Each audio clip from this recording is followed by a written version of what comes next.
নুসরাত ফারিয়া ছাড়াও জেলে গেছেন যে সকল তারকাদের জেলে যাওয়ার ঘটনা নতুন কিছু নয়। ঢাকাই সিনেমার বহু তারকা বিভিন্ন মামলায় গ্রেপ্তার হয়ে জেল খেটেছেন। সম্প্রতি বৈষম্য বিরোধী ছাত্রদের হত্যা মামলায় জনপ্রিয় অভিনেত্রী নুসরাত ফারিয়াকে গ্রেপ্তার করা হয়। পরে তিনি জামিনে মুক্তি পান। তবে এই তালিকায় শুধু ফারিয়াই নন, এর আগেও একাধিক তারকা আইনগত জটিলতায় পড়ে জেলে গেছেন। এই তালিকায় প্রথমেই আসে ঢালিউডের জনপ্রিয় অভিনেত্রী পরীমনির নাম।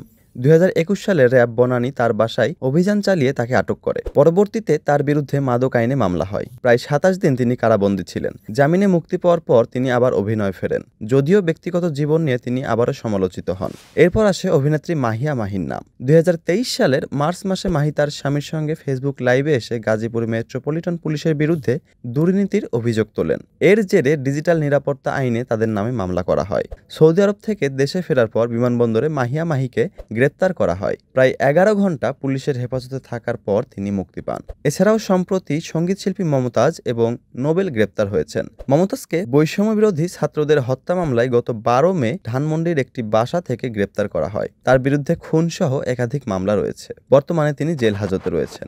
নারী নির্যাতন ও ধর্ষণ মামলায় আলোচিত সঙ্গীতশিল্পী নোবেলকে গত 20 মে ডেমরা এলাকা থেকে গ্রেপ্তার করে পুলিশ। সম্প্রতি সোশ্যাল মিডিয়ায় একটি ভিডিও ভাইরাল হয়, যেখানে দেখা যায় তিনি এক তরুণীকে মারধর করে টেনে হিঁচড়ে সিঁড়ি থেকে নামাচ্ছেন। অভিযোগ উঠেছে, গত 7 মাস ধরে মেয়েটিকে আটকে রেখে ধর্ষণ ও নির্যাতন করে আসছিলেন তিনি।